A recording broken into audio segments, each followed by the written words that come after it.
دیر نہیں کرتا. ایک واقعہ ملتا ہے ایک بادشاہ کا کہ بادشاہ سلامت اپنی بیوی کے ساتھ بیٹھ کر کھانا کھا رہے تھے دسترخوان پر.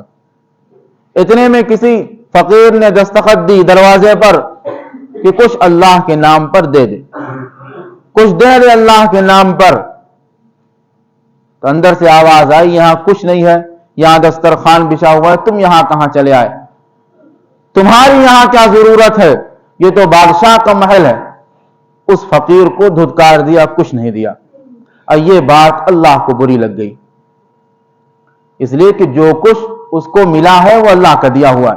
کوئی بادشاہ بنے تو وہ اللہ کی وجہ سے بنا, کوئی فقیر بنے تو وہ اللہ کی مرضی ہے.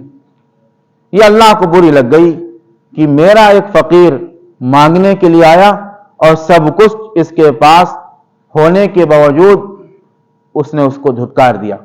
بس کایا پلٹ گئی. اب اس کے حالات ایسے ہونے لگے, اس بادشاہ کے بیمار ہو گیا. بیمار اتنا ہوا کہ اس کے جسم میں کیڑے پڑ گئے.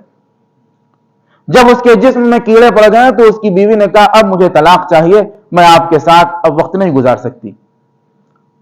اور جب اس کے کیڑے پڑ گئے تو وہ کہاں کا بادشاہ اور کیسی اس کی ٹھاٹ بات اور کیسا اس کا محل اور کھانا پینا سب ختم. ساری رقم تو لگ گئی اس کے علاج میں, لیکن وہ صحیح جب ہوتا جب وہ کوئی ایسی سزا ہوتی جو دوا سے صحیح ہو جاتی, وہ تو اللہ کا قہر اس کے اوپر آیا تھا. صحیح ہونے کا نام ہی نہیں, صحت مند ہونے والا ہی نہیں. اور وہ فقیر جس کو اس نے بھگایا تھا اس کے دن بدلنے لگے, اس کے پاس مال آنے لگا, اور وقت یہ آیا کہ ایک دن وہ فقیر بادشاہ بن گیا. ایک دن وہ فقیر بادشاہ بن گیا. اور یہ میاں جن کے کیڑے پڑے ہوئے تھے, ان کی حالت ایسی ہو گئی کہ اب یہ ڈنڈا ان کے ہاتھ میں ہے اور یہ فقیر بن گئے. اب یہ در در کی ٹھوکر کھا رہے ہیں. اور جب وہ پرانا فقیر بادشاہ ہوا تو لوگوں نے اس سے کہا کہ پہلے بادشاہ کی بیوی بیوہ بیٹھی ہوئی ہے اور وہ عورت شہزادی ہے, اس نے بادشاہ کے ساتھ وقت گزارا ہے, تم ایسا کرو اس سے نکاح کر لو. اس عورت نے اس سے نکاح کر لیا. پھر وہ ایک بادشاہ کی بیوی بن گئی اور دونوں ساتھ میں رہنے لگے. اب وہ میاں جو پہلے بادشاہ تھے وہ تو ڈنڈا ہاتھ میں ہے, در در کی ٹھوکریں کھا رہے ہیں, در در مانگ رہے ہیں.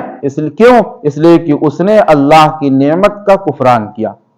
اللہ کی نعمت جو اس کو ملی ہوئی تھی اس کا اس نے شکر ادا نہیں کیا.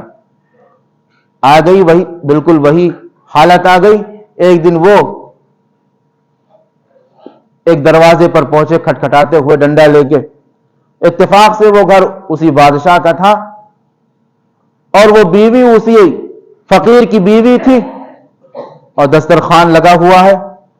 اس نے دستخط دی تو بیوی دوڑی پیالہ اور روٹی لے کر, اور اس بادشاہ نے بھی کہا دیکھو کوئی فقیر آیا ہے اس کو دے دو. وہ اپنے دسترخوان سے جو کچھ اس نے لیا اور لیا فقیر کو دے دیا. اور اس کے بعد جب آئی تو بالکل خاموش وہ بیوی اسی دسترخوان میں بیٹھ گئی. تو بادشاہ نے پوچھا کیا بات ہے, تم یہاں سے مسکراتی ہوئی گئی, بڑی خوشی میں کھانا لے کے گئی, لیکن وہاں سے واپس آئی ہو تو تمہارا چہرہ بدل گیا, تمہاری کیفیت بدل گئی, یہ کیا بات, تم خاموش کیوں ہو گئی؟ فرمایا کوئی بات نہیں, چھوڑیے. کہا نہیں, بتانا ہوگا, تمہاری خاموشی کا راز کیا ہے, بتانا ہوگا.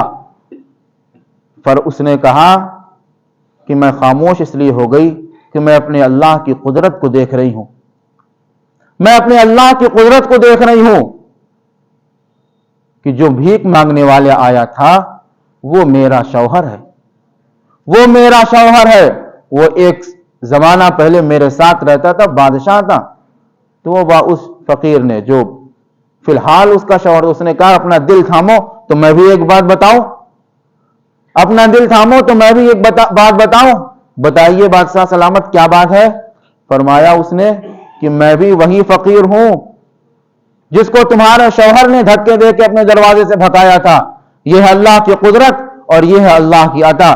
جب جس کو چاہے فقیر بنا دے, جس کو چاہے وہ امیر بنا دے, اس کے ہاتھ میں سب کچھ ہے. قرآن کہتا ہے وَإِن مِّن شَيْءٍ إِلَّا عِندَنَا خَزَائِنُهُ وما ننزلہ الا بقدر معلوم، خزانے اس کے ہاتھ میں ہے، مال و دولت اس کے ہاتھ میں ہے، ہر چیز اس کے ہاتھ میں، وہ جس کو چاہے عطا کر دے، جس کو چاہے اسے لے لے، جس کو چاہے فقیر بنا دے. وتعز من تشاء وتذل من تشاء بیدک الخیر انک علی کل شیء قدیر.